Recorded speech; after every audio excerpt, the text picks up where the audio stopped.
Yeah, I love this film. It was fantastic. Thank you. I love it too. Yeah. How did you guys get involved in the film? For me personally, I believe it started with the previous working relationship on a film called Transpecos that Greg Kwedar directed and Clint produced. And it was through that collaboration and that work into the process that they invited me to be part of this one and actually wrote this one for me, approached me that way. So we worked from there, and then slowly, methodically thought about our great Molly Parker and Moises Arias, getting them involved. Thankfully, we got them. You want to add to that, Molly? Yeah, I mean, these filmmakers who wrote it together and one directs and one produces, and they've sort of switched off. Approached me with, by the time they approached me, the script was really in good shape, and Clifton was attached to it, and I was excited, being a real fan of his over the years, that this was a role that I really wanted to see him do. So I wanted to go and support that, and it was you just sort of knew these filmmakers were real artists. I don't know, that through their manner and the way they spoke, I just had a feeling. I had a good feeling, and it worked out. One of my favorite scenes in the film is with you two in the trailer after you've been drinking. Mm-hmm. There's so many levels going in and on that scene, and then boom, it kind of flips on a dime, and then now the scene is about something else and more levels. Did you guys rehearse that or plan anything out, or did you just jump into the scene and film it? I mean, a lot of the way we worked in this film was that, we were staying in a sort of little hotel near the track, all of us. That the whole film sort of intentionally had a really small crew. So we had a crew of about 10 people. So we were all in the same hotel, and Clifton and I would get together, every night, go through the work for the morning along with the filmmakers. And this was a scene that, we knew there were beats in the script that needed to be hit story-wise. We also shot it. When did we shoot it? We shot it right at the very end, I think, of our schedule. It was. So it kind of already contained all the things that it needed to, just because we were coming to the end. Yep, that is correct. And also the style in which it was shot allowed for an improvising a process for both of us.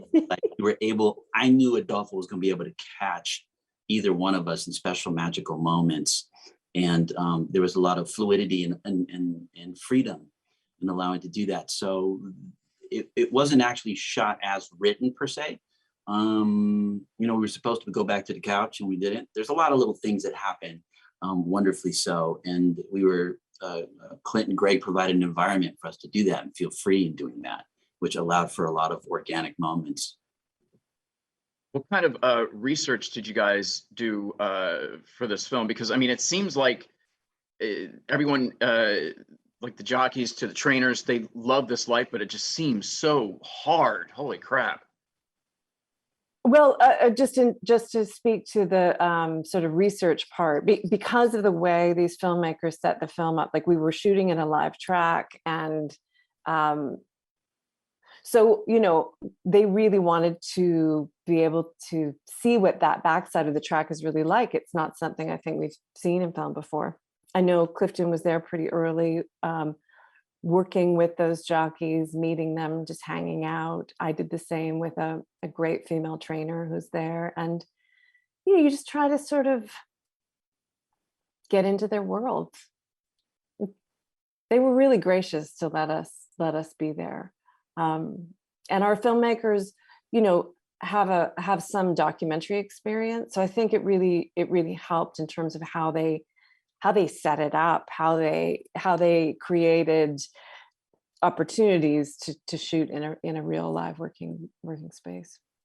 they set the table in such a way that allowed us to kind of slowly become a part of it very organically. And for myself personally, I spent every moment I could in the jocks room with the jockeys or on the track, be it inside or gambling. So occasionally I gamble because some of the jockeys would give me a little inside tip, like, I'm going to win today, or which wasn't always the case.